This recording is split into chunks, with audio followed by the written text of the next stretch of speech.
शेख इब्न उथैमीन रहमहुल्लाह ताला सऊदी अरब के बहुत बड़े आलिम गुजरे हैं और करीब के ज़माने के आलिम हैं।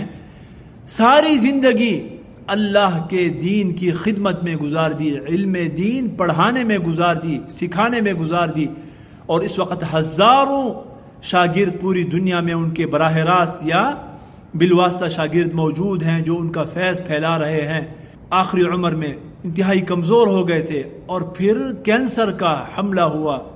तो आपको पता है कि कैंसर का जो इलाज है केमोथेरेपी के ज़रिए किया जाता है और उसमें जिस्म के सारे बाल झड़ जाते हैं।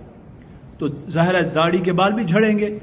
लिहाजा शेख ने ये इलाज कराने से सिर्फ इसलिए इनकार कर दिया कि अल्लाह के सामने बग़ैर दाढ़ी के, बग़ैर हबीब की सुन्नत के कैसे पेश होऊंगा। यह है अल्लाह की मुलाकात का यकीन, अल्लाह की अज़मत।